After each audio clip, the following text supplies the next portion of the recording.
अगर आप पेरेंट्स हैं तो ये पैगाम आपके लिए है। बच्चों की तरबियत अल्फाज से नहीं, अमल से होती है। अपने बच्चों के दिल जीतने के लिए ज़रूरी नहीं कि उन्हें महंगी चीज़ें दो, बस वक्त दो, तवज्जो दो और वही बनो जिसे वो काबिले एतमाद समझें। जब बच्चा कोई गलती करे तो शोर मत मचाओ, उसे समझाओ, क्योंकि तुम्हारी आवाज़ नहीं, तुम्हारा रवैया उसकी शख्सियत बनाएगा। बेटे को मेहनत सिखाओ, बेटी को खुद एतमादी। बेटे को बताओ कि औरत इज्जत के लिए बनाई गई है और बेटी को यकीन दिलाओ कि वो कीमती है, कमज़ोर नहीं। अपने बच्चों के सामने अपनी शरीके हयात की इज्जत करो ताकि वो जान सकें कि घर की मोहब्बत एहतराम से शुरू होती है।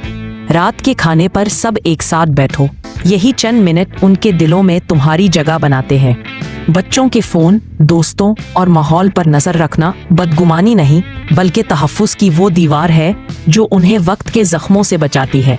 रसूल अकरम सल्लल्लाहु अलैहि वसल्लम ने फरमाया, तुम में से हर एक जिम्मेदार है और हर एक से उसकी रैयत के बारे में पूछा जाएगा। सही बुखारी। उन्हें मोहब्बत से तरबियत दो, सख्ती से नहीं, क्योंकि फूल ज़ोर से नहीं खिलते, उन्हें नरमी और रोशनी की ज़रूरत होती है। क्योंकि कल शायद तुम्हारे पास वक्त हो मगर वो बच्चे ना रहेंगे। बच्चों के साथ आज जो लम्हा गुजारोगे वही कल तुम्हारी यादों की मुस्कुराहट बनेगा।